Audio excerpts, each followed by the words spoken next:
Hi everyone. I want to welcome you to the Video Production 101 workshop presented by the ADP Center for Learning Technologies.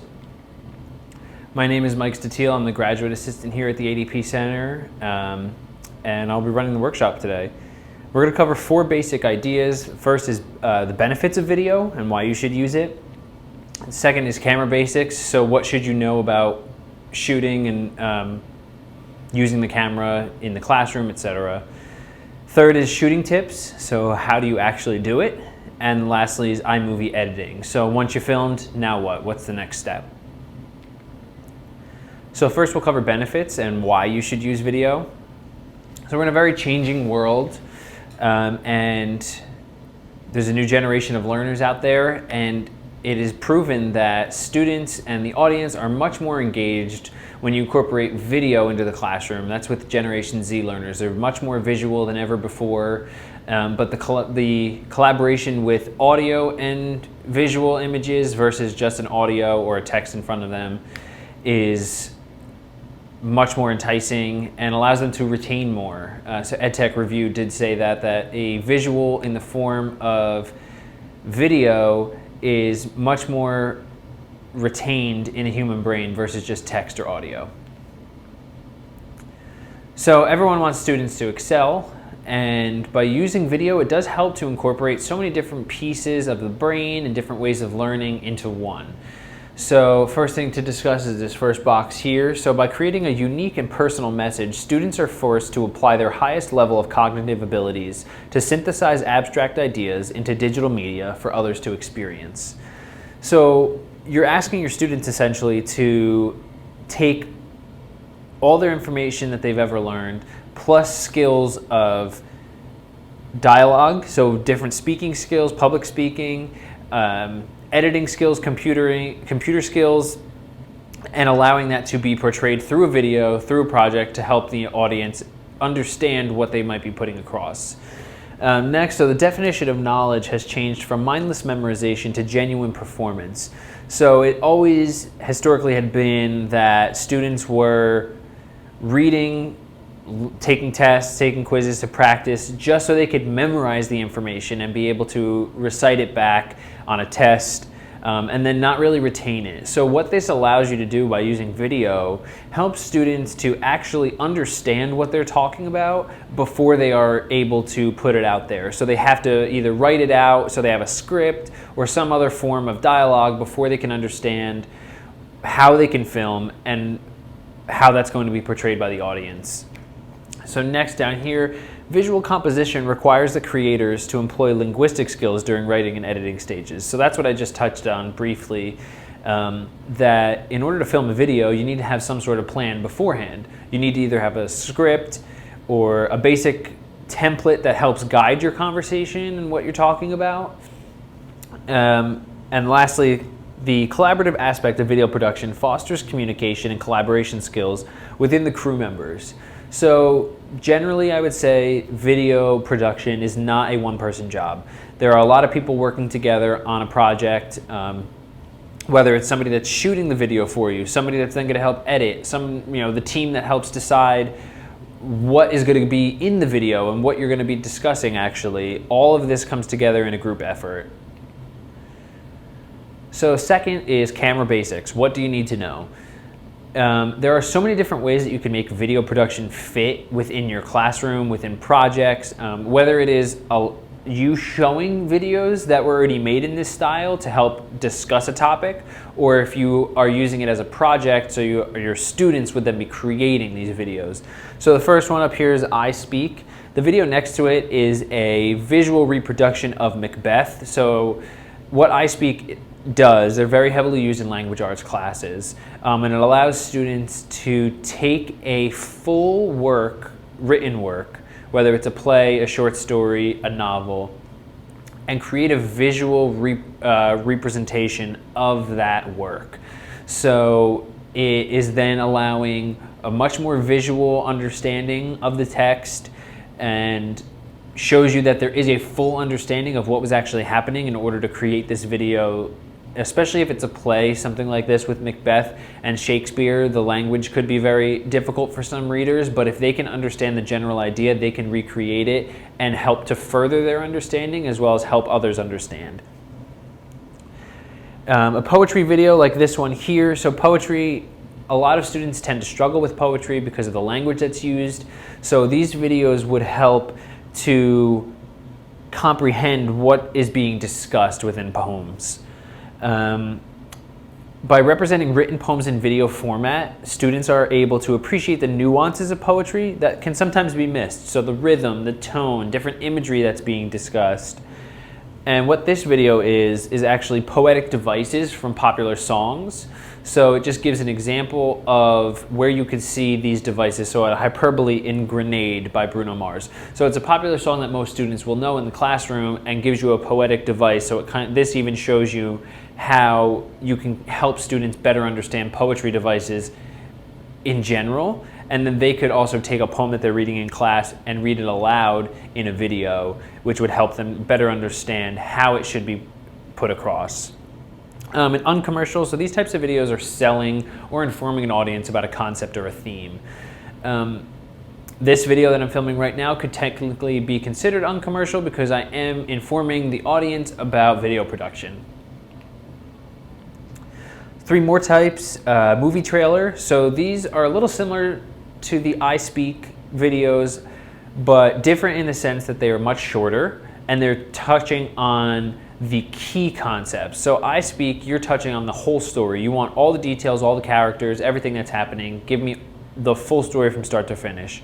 A movie trailer, if you think of a regular movie trailer, it's showing you key moments, key characters, and kind of leaving on a cliffhanger almost so that you will go and see the movie.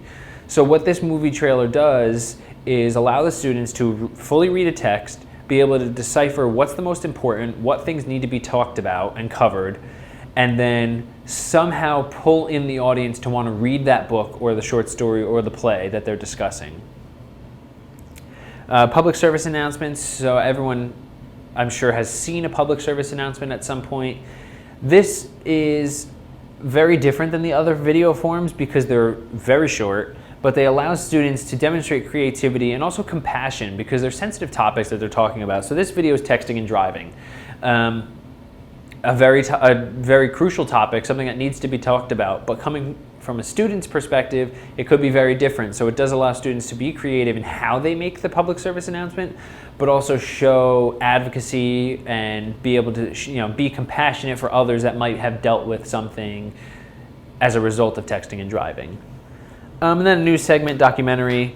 They allow students to interact with the world around them, analyze the complex issues affecting society and its people. So by documenting and commenting on reality, students are questioning long-standing assumptions about the way the world operates and hopefully come to a better understanding about the invisible forces influencing our every move. So students can research a topic that they're passionate about or read articles for popular topics in the news currently and be able to discuss either put it across as news to just say, hey, this is what's happening, or do a documentary where you do a little bit more research to see why it happened or why we do things the way we do, certain things like that. And then showing a video that's a news segment or a documentary in the classroom is extremely beneficial as well. So once you know what type of video you want to make and why it's important, the next step is to actually shoot. So it's a 3-part process. It's fairly simple: plan, shoot, edit. So in the planning, you want to brainstorm and storyboard your ideas. So a big question to ask is, will your idea cause the viewer to have a reaction? So it's very important to note that a video can be misconstrued unless you have the correct tone about it and that the readers are getting the reaction that you want them to get from it. So some things to consider when you're planning this out are: 1, how many shots will you need? How many different locations do you have to go to? How many actors will you have? Will you need people in the background and you have to recruit a group of people to walk behind the scene? And then you want to begin storyboarding. So you're going to plan everything out, including the locations you're going to be at, what type of shots you're going to shoot, which we'll discuss in a little bit. And then have basic dialogue, or if you're doing a voiceover, have a script written out. You want to get all of this fleshed out before you go to film. It's going to make everything more efficient, and it's going to help you get your idea fully across without being have any details missed. So you're going to want to write everything out. Just makes your whole process easier. If you need help writing it out or giving it, so you need a template, if you go to storyboardthat.com, you can create a free virtual storyboard that helps put all of your ideas in one place. So some shots that you want to consider when you are planning out your video. The first, which is establishing shots. So establishing shots just help you establish where the action is taking place. So this picture is an overview of a restaurant. So that would help your viewer realize that when they move inside to the next scene, it's going to be in that restaurant that the scene will be taking place. A long shot, you're getting head to toe of all the characters in the scene. So it's a little bit further away, distance from the action. Medium shot is from top of the head to the midsection. So this shot right now is pretty much a medium shot of me with the screen next to me, so there's extra space over here as well. Medium shots are good if you get a little bit more personal with somebody. A close-up, so if this woman is looking to the right of the camera, so you leave a little extra space on that side. As you can see, it's a little bit more on the right-hand side than on the left. An extreme close-up, it's okay if you're cutting off the top of somebody's head in an extreme close-up. You just want to be careful that you are including part of their neck. You don't want to lose the neck, so it's just at the chin and up. And these all have different effects, different purposes that you can choose how you want your characters, if it's a story or just in a news segment, how you want it to be portrayed. And over the shoulder shot, which is this last one here, it's dark, but there is a person here. So you're getting a little piece of the person here and then a medium shot for the person that's on the other side. So in an interview, that's a very effective shot to make, and then you could flip the shot to the other side where you're over the shoulder of this person and have a medium shot of this person. So when you're shooting the video, biggest thing to consider is that you make sure you have permission to shoot in the location you are, and that you're aware of any copyrighted material that might be in the shot. So any posters that are hanging that you don't have any affiliation to, if there's any corporate branding that they don't want featured in your video because it's not associated, make sure that you are aware of all of that. As well as being aware that you have everyone's consent.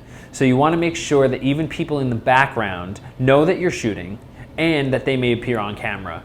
That being said, if anyone says no, you do either allow them to leave the scene before you shoot or ask if they would be more comfortable with you moving somewhere else to shoot. A quick aside and a little public service announcement is if you're shooting with your mobile device, or the orientation of your phone is the most crucial aspect. So simplest rule of thumb is that you always make sure you flip your phone into landscape mode. If you're filming in portrait and then you're only viewing the video back on your phone, that's fine. But if you're gonna post it anywhere like YouTube, as you see in this screenshot here, you get so much black space on either side of the video that it kind of loses the focus for the viewer. So you just always make sure you're shooting in landscape mode. How much space do you need? This is something very important to consider. We recommend that you dump your files every time that you shoot. So as soon as you're done shooting, take that file off of whatever it was that you shot from and save it to either your computer or in a cloud-based storage like Dropbox or Google Drive. And then you don't want to forget about space on your mobile device. So if you're shooting in HD, which is 1080p, 1 minute of footage uses about 150 megabytes of storage. Anything less than 10 minutes is going to be fine with about a spare gig of memory on your phone.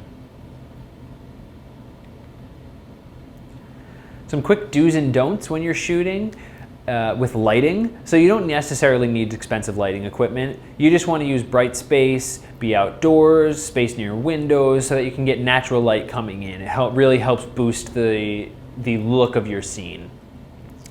You want to try to pick the brightest area you possibly can. Always, always, always avoid backlit areas and anywhere that has heavy shadows because it makes whoever's on the camera very dark and you can't really tell the facial features, etc. And you want to keep in mind that if you're using a phone, that it's not a professional camera. So the lighting, low light situations are going to be handled much differently with a phone than with a professional camera, and there won't be as well done on a phone. With audio, avoid echoey rooms, priority. And if you're outside, the wind and breeze, always pay attention to how strong the wind is, and do a quick little test of the audio to make sure that you can actually hear what you need to be heard in your video. Sit as close to somebody as possible with the microphone so that no audio is destroyed or lost. And here at the ADP Center, we do have mobile camera kits. So if you are shooting something and you needed an additional microphone or a tripod or something, you can come to us and we can assign that out to you. And then steady. So if anyone has ever seen the Blair Witch Project, you know that was made on purpose, where it was very shaky. Somebody was filming on their camera and was running, so it was shaky, was moving back and forth. If you're going for that kind of style, by all means, that's perfectly fine. But human hands, if they're not supported on something, are notorious for being a little shaky, losing their steady. So use a tripod if you can. We do have the tripods here. There are cheap tripods available on Amazon for purchase if you were if you wanted to invest in them. Some quick camera hacks though for you as well when you're shooting. You don't need to necessarily pay for expensive lenses for a camera if you're just doing a short video for a project or something.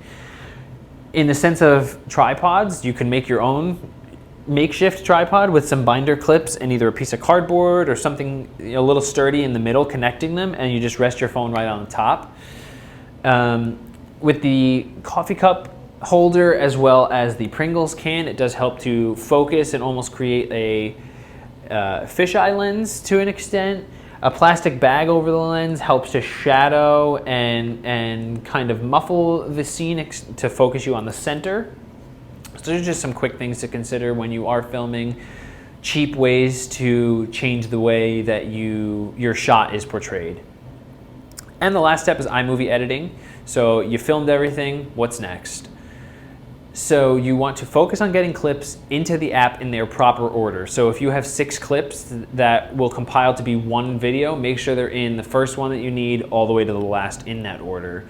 Any titles, any effects, color correction, if you're adding audio or a music track in addition, add all of that later.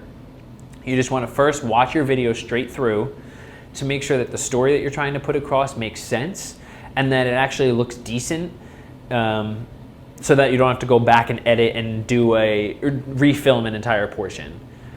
And then you also want to make sure that your audio levels are similar. So if you're shooting at different times, if you're using a phone for one and a regular camera for another, you might have unbalanced sound. So that's something that you'll either have to edit or refilm so that you can help create a balance in your sound.